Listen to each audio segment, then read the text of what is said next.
Dito ako, guys, oh.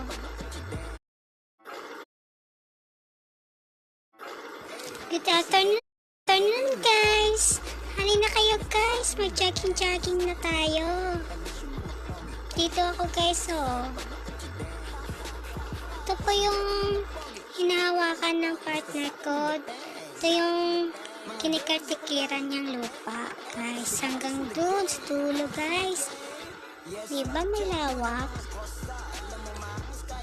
Isa lang siyang naging caretaker dyan, guys.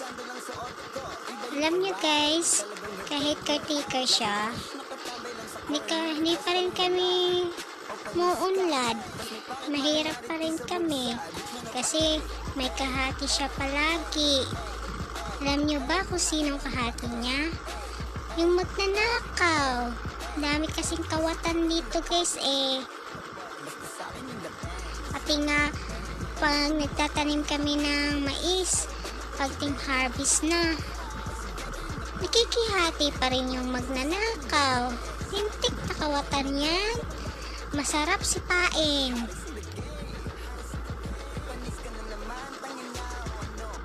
Masarap pasipa sa sa kabayo, eh.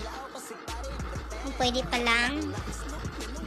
Pero kaso, guys, ayaw naman natin magkasala sa isang taong walang hiya, diba, guys?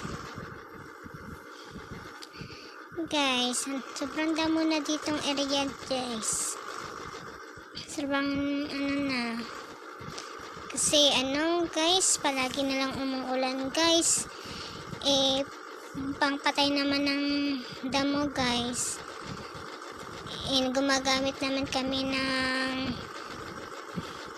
fertilizer sa damo, yung pang spray sa damo, kasi ang lawak kaya, guys, ng lupa ng amo niya. Tapos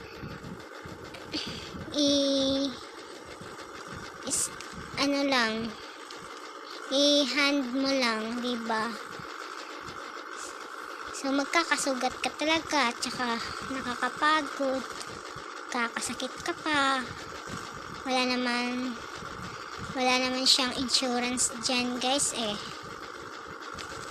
Like PhilHealth SS, ganun. Caretaker lang siya.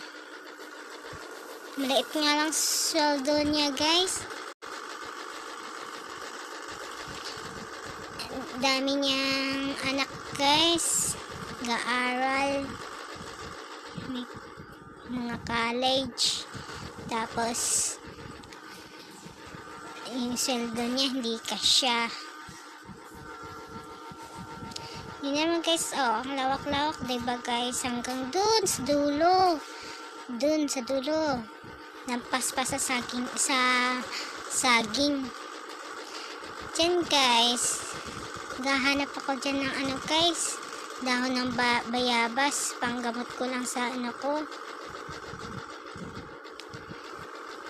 Diyan, may nakita ko dyan, guys. Saging. Malapit na siyang mahinog. Sana hindi na nakawin. Diba, guys? Kawawa talaga yung mga farmer, guys. Hindi sila makakatanim. Kasi basa pa ang lupa. Tapos luging-lugi pa sila. Pinipeste pa. May kawatan pa. Tapos inaanuhan pa ng mga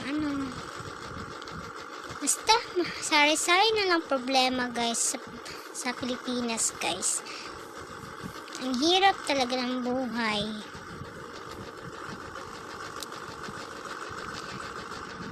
Diyan, guys.